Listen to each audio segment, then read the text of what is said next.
이제 한 1년 정도, 딱 1년 남았네요. 예? 대선일이. 예.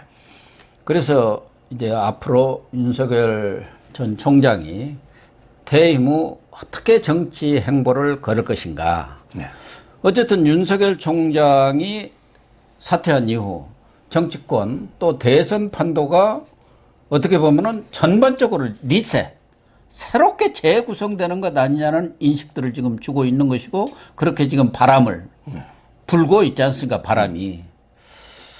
일종의 게임 체인저가 돼버린 그런 상황인데, 우선 지난 4일에 사퇴를 했는데, 어제죠. 7일 날 조선일보 전화 인터뷰를 통해서 LH 사태에 대해서 직격탄을 날렸어요. 예. 다들 좀 상당 기간은 자명하면서 뭐 침묵을 지킬 걸로 예상을 했는데 한 3일 만인가요? 이렇게 LH 사태를 직격하고 나오면서 장애 정치에 시동을 건 것 아니냐. 예. 그렇게 지금 분석들이 나오고 있는데 어떻게 보세요? 그렇죠. 제가 항상 이게 그 총장 할 때도 윤석열의 침묵은 독이다. 침묵은 검이 아니다. 여러 차례 이렇게 제가 말씀하시죠. 조언을 했는데 예. 지금도 마찬가지예요. 윤석열 총장이 왜 자명 침묵 해야 됩니까? 뭐 죄지었습니까? 적극적으로 가장 중요한 이슈에 대해서 자기 목소리를 내야 됩니다. 제가 이제 윤석열 총장이 전격적으로 사퇴했잖아요. 예. 압수수색처럼 특수부 검사가 압수수색하듯이 전격적으로 했잖아요. 근데 그 잘한 게 저는 가장 잘한 이유가 바로 이 보궐선거에 도움을 줘야 되거든요. 예, 그렇죠. 윤 총장이 그냥 총장하면 보궐선거에 도움이 안 되잖아요. 나와가지고 자꾸 이 문재인 정권을 공격해 줌으로써 상당히 야당한테 도움이 되죠. 벌써 이게 박영선이한테 오세훈, 안철수 다 앞서고 있잖아요. 그러니까 엄청난 거예요, 지금. 그래서 저는 아주 이게 노골적인 정치 이슈에 대한 언급보다 LH 있잖아요. 이건 상당히 국민의 분노가 지금 들끓고 있잖아요. 여기에 대해서 문재인하고 한번 비교해 보세요. 문재인이는 총리실하고 국토부가 해가지고 전수조사해 이랬죠. 근데 총리실 국토부는 고향인데 국토부는 공범인데 예. 그다음에 사람을 전수조사가 됩니까? 근데 윤 총장은 그게 아니에요. 사람이 아니야. 이거는 이게 땅하고 돈의 흐름, 땅하고 이게 돈의 검찰이 나서가 해야 돼. 예. 문재인하고 한번 비교해 보십시오. 딱 수준 차이 나잖아요. 수준 차이. 예. 이런 식으로 이게 저는 가장 국민이 지금 목말라는 이런 이슈에 대해서 적극적으로 목소리를 내라. 저는 보궐선까지도 이렇게 제가 권유하는 거예요. 그러니까 LH 사태를 이렇게 직격하고 나선 거 보면은 윤석열 총장의 정치 감각이랄까 정무적 판단이 아주 뛰어난 것 같아요. 이거야말로 모든 국민들이 지금 붕괴하고 있는 사안이고 국민들의 가장 가려운 것을 딱 긁어준 거 아닙니까? 더군다나 문재인 입장에서는 비수를 들이댄거고 급소를 아주 탁 찔른 거예요. 부동산 정책은 지금 문재인 정권은 경기를 할 정도 아닙니까? 온 국민들이 집값 폭등으로 지금 제일 고통을 겪고 있는데 여기 LH 사태라는 것은 이건 완전히 거기다 기름을 부은 것 아닙니까? 그 문제를 제대로 짚은 거 아니에요. 그렇죠. 망국적 범죄라고 하면서 딱 규정을 하고. 제가 이제 역사책을 2권 썼거든요. 곧 나옵니다. 예. 제가 역사를 좋아하니까. 그런데 그 동서와 고금의 어떤 역사를 봐도요.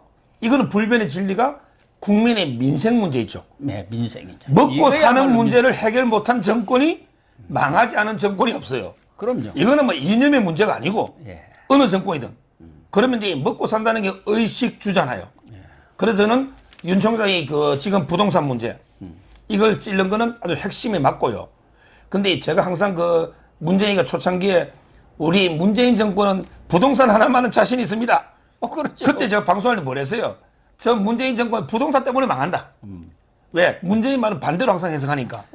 근데 이번에 윤 총장이 뭘 했냐면 공적인 정보를 도둑질한다고 그랬어요. 예. 이게 공적 정보 맞죠? 예. 공공의 비밀이잖아. 개발 정보. 이걸 이게 도둑질해가지고 사리사욕, 폭리를 취하는 거는 망국, 나라가 이게 망하는 망국의 범죄다. 이거야말로 부패 완판. 부패 완판. 우리 옛날에 저쪽 뭐 좌파들은 검수완박. 예. 검찰의 수사권을 완전히 박탈하자. 이게 검수완박이잖아. 예. 근데 윤 총장이 이번에 뭐랬어요? 이거야말로 이게 부패 완판이다. 부패가 완전히 판치게 두는 이렇게 공격했잖아요. 이거는 상당히 잘 된 거고. 그래서 제가 이걸 보니까 제가 신조를 하나 만들었잖아요. 예, 만들었대요. 문통완박. 예. 문재인의 통치권을 완전히 박살내라. 문통완박. 이런 식으로 이번에 윤 총장이 검수완박에 대해서 부패 완판. 예. 이거는 상당히 그 국민한테 쏙쏙 와닿는 지지율. 이런 게 바로 지지율 이번에 폭등 있잖아. 예. 원인을 봐요.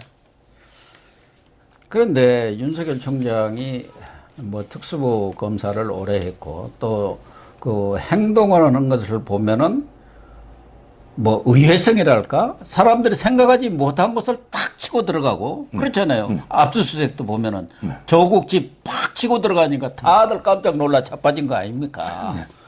근데 이번에도 사퇴할 때도 보면 그런 자격적 사퇴를 하면서 그 효과를 극대화시키는 그러한 상당한 정치력을 갖고 있는데 언론이라든가 일부 정치 평론가들은 윤석열 총장이 상당 기간 자명을 할 것이다. 지금 나와서 무슨 얘기를 하면은 정치하려고 원래부터 그런 생각을 가지고 정치 검사로 이렇게 있었구만 이런 비난을 들을 것을 감안해서 상당 기간은 침묵을 지킬 것이라고 하는데 지금 이렇게 바로 치고 나온 거 보면은 앞으로 아직은 정치 대조권에 들어가지는 않았지만 오히려 윤석열 총장의 정치 등판 시계랄까 이게 훨씬 빨라지는 거 아니냐. 그 중에 하나가 이제 언론과 인터뷰 이런 것도 있지만 SNS라든가 강연이라든가 여러 가지 메시지 전략을 구사할 것 같다는 그런 느낌을 받았거든요. 그렇죠. 일부에서는 이제 뭐 자명한다길래요. 제가 뭐라고 했냐 방송에서 야, 자명을 하면 이제 그냥 총장직 유지해가지고 계속 수사 지휘하지. 굳이 이제 자명할 걸 총장 사표 낼 이유 없잖아요. 오히려 이제 총장 남아가지고 남아있는 게 권력 수사 지시하는 게 낫지. 그래서 저는 자명보다는 적극적으로 역할을 해야 된다. 이래 보는 거고요. 제가 이제 그 전에 방송에서 그랬지 않습니까? 사태 타임이 절묘한 게요. 왜 그러냐면 이제 그 보궐선거에 도움을 주는 거예요. 윤 총장은 이제 보수의 원죄가 있잖아. 박근혜, 이명박 원죄 있죠. 이번에 보궐선거의 승리에 기여를 해야만. 그렇죠. 그래야만 이게 보수에서 인정해 줄 거 아니에요. 근데 총장직 안 던지고는 안 되잖아. 총장직을 던진 자체가 이미 보궐선거에 큰 도움이 되는 거죠. 그러고 있잖아요. 그리고 나중에 또 안철수나 오세훈하고 또 한번 만날 수도 있고요. 이런 이제 그 타이밍 하나. 그리고 이제 두 번째, 좌파들은 어떤 짓이라도 하잖아. 최강욱이가 윤석열 출마 금지법 하나 이게 만들어가 발의했죠.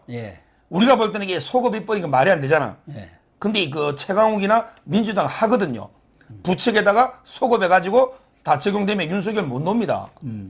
왜냐하면 이게 윤 총장은 최강욱이나 저 청와대 하는 짓을 봤잖아. 어떤 짓을 한다. 그러면 이게 핑계를 안 주려면 딱 3월 9일 전에 거기에 놓고요. 그 다음에 이거 신현수 민정수석하고 교감이 있은 것 같아. 정세균이가 해임 건의한다. 이런 식으로 이게 잘릴 수 있잖아. 그럴 바에는 미리 치고 놓는 게 낫잖아. 그래서 신현수하고 교감하에 저는 이게 동반 놓았다. 이런 걸 봤을 때는 자명은 아니다. 자명할 것도만 미리 놓을 이유가 없잖아. 그러네요. 그래서 저는 이제 그 적극 행보 앞으로도 놓을 거로 봐요. 제가 알기로 지금 사무실도 부인 사무실이잖아. 그 옛날에 그 삼풍백화점 무너진 거, 그 건물이 그 아크로비스타잖아요. 아크로비스타. 거기에 그 살면서 그 지하가 부인 사무실이거든요. 그래 지하 상가가 있는데 거가 사무실이 있대요. 어제 거기 잠바 입고 간 거는 앞으로 이게 와이프가 이제 사업 못 하잖아. 내가 좀 쓸게. 사무실 둘러보러 내가 간 좀 것 쓸게. 같아요. 돈도 없고. 규모가 어떤가 뭐 이런 걸 좀 점검하러 간 것 같아요. 그렇죠. 이제 앞으로 이게 뭐 정치 자금 용돈도 부인한테 좀 얻었어야 되고 저기 백수가 됐고 결혼할 때 2천만 원과 결혼한 사람 아닙니까? 지금 돈이 하나도 없잖아. 그 사무실도 부인 앞으로 그다음에 그 정치 자금 뭐 용돈도 부인 앞에 좀 얻어 쓰지 않을까 싶습니다. 근데 사실은 부인한테 뭐 또 처가 쪽에 얻었을지 모르지만 정치인이 가장 크게 고통을 받는 게 돈 문제입니다. 고건 전 총리, 반기문 전 유엔 사무총장 어떻게 보면은 다른 요인도 있지만 돈 때문에 무너진 가능성이 제일 커요. 저는 고건 전 총리한테도 나와서 한참 깃발 올릴 때 돈 걱정을 저한테 그렇게 하더라고요. 자금줄을 저쪽에서 다 막고 있어가지고 이게 꼼짝달싹을 못하겠다 하고 반기문 총장도 그냥 잠깐 사이에 몇 억씩 들어가고 집을 팔아야 하고 그러니까 손들어보는 거 아닙니까? 그런데 윤석열 총장 그게 제일 강점이에요. 돈 걱정은 안 해도 되지 않습니까? 당장은. 그거는 이제 제가 모르겠고요. 박사님이 말씀하시니까 맞는 거고 반기문은 뭐 이제 보건 그 총리는 저거 뭐 그러니까 갖고 와갖고 자주 만났어. 반기문은 그 밑에 있는 참모가 예. 제보기에 돈 때문에 그만둔다고 돈 때문에 그건 제가 들었고요. 그런다니까요. 예. 근데 윤 총장도 뭐 아무리 그래도 이게 부인한테 돈 얻어 쓰기는 좀 그렇긴 한데 지금 이미 윤 사모가요. 페이스북에 윤 사모가 2만 명이 넘는데 그 중에 돈을 다 내는 거예요. 회비 내는 분이 2만 명이 넘어요. 예. 윤 사모가. 그렇다면 저는 뭐 큰 돈 이게 들겠나. 어차피 이게 돈 잘못 쓰거나 하면 탈탈 털 거 아닙니까? 또 저쪽에서. 오히려 이제 자발적인 조직이 돈 들잖아요. 근데 그건 윤 뭐 총장은 조직이 자발적으로 많기 때문에 저는 큰 돈 안 들지 않을까 이래 보입니다. 그래서 윤석열 총장이 바로 LH 사태에 대해서 3일 만에 이렇게 직격탄을 날리고 나온 것을 볼 때는 정치 시계가 빨리 돌아갈 거라는 생각이 저는 들고 또 하나는 일부 사람들은 뭐 언론도 그렇습니다만은 윤석열 총장이 재보선 전에 적극적으로 뛰어들지는 않을 것이다. 이런 뭐 예상을 하는 사람들이 주류인 것 같아요. 저는 좀 다른 생각을 갖고 있는데 우리 서 변호사님 어떻게 보세요? 저도 이게 조금 전에 말했잖아요. 예, 그러니까. 일단 사표를 이게 던진 자체, 그 자체가 이제 이거 문재인 정권한테 타격을 주는 거죠. 이미 그 존재 자체가. 그리고 이제 그 뭐 노골적으로 이게 지원 유세까지는 안 할지 몰라도 어떤 형태로든 이제 이거 누가 후보가 단일화가 되면 지금은 이제 좀 보겠죠. 오세훈이든 안철수를 밀 수는 없잖아요. 예. 근데 둘 중에 한 명이 되잖아요. 이렇다면 저는 충분히 뭐 갑작스럽게 그 뭐 만남.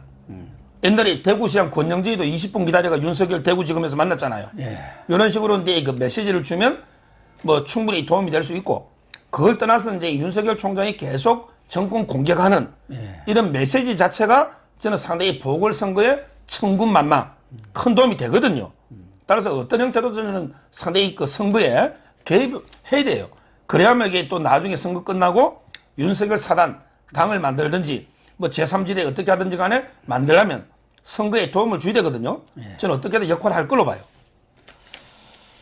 뭐 좀 성급하기는 합니다만은 아무래도 윤석열 총장이 몇 달간은 어떻게 보면은 한 3, 4개월을 번 셈이에요. 예. 7월 24일까지 있었으면은 그 이후에 대권을 생각해야 하는데 뭐 그 전에 현직에 있으면서 또 준비한다는 건 현실적으로 쉽지는 않고요. 그렇기 때문에 그 기간 동안을 번 거기 때문에 나름대로 대권 플랜이랄까 이런 것을 이제 심사숙고를 하고 또 주변 여러 사람들로부터 의견을 듣겠지만 윤석열 총장이 본격적으로 대선판에 진입한다 할까 어떤 공식적인 정치 진입을 선언한다고 하는 그런 시점이 어느 때쯤이나 맞을까요? 그건 아마 제가 보기에 그 4월 말. 예. 예를 들어 이제 그 4월 초에 그 보선이 있죠. 예. 거기에 성패가 상당히 중요한 저는 터닝 포인트다. 거기서 이제 만약에 박영선이가 이기느냐. 박영선이 이겨버리면요. 결국은 이제 안철수고 뭐 오세훈이고 국민의힘이고 완전히 쓰나미에 쓸려가는 거예요. 그렇죠. 그러면 이게 야당은 완전히 그냥 흔적도 없이 사라지는 거죠. 서울시장 놓치면. 그러면 이제 그 대안이 없으니까 자연스럽게 윤석열밖에 남은 게 없죠. 이런 식으로 이제 될 수가 있고요. 그 다음에 이제 만약에 그 오세훈이든 안철수가 만약에 승리했다. 이런 경우는 이제 그 조금 이게 국민의힘하고 관계가 좀 이게 문제되는데 제가 생각에는 국민의힘에는 최대한 이게 늦게까지 바로 합류하지는 않을 것 같아요. 마지막은 이제 대선 국민에서 단일화까지는 하지만 그 전에는 이제 그 회색 넥타이 메고 딱 왔잖아요. 마지막 사퇴할 때도 회색. 그 어느 당 나이고 중간지대, 제3지대. 그 넥타이라는 게 상당히 상징성이 있는 그거 제가 거거든요. 종편에서 많이 이야기했죠. 예. 결국 제3지대에서 이제 그 세력을 규합하면서 윤석열 이제 그 당을 만들든지 이래 해가지고 이제 독자 세력을 하다가 그 다음에 이제 국민의힘하고 결국 이제 그 종국적으로는 반문연대로 문재인에 반대하는 모든 당이 합쳐야 되거든요. 예. 이런 식으로 이제 그 단일화의 길로 가는 이런 수순을 밟아갈 걸로 보입니다.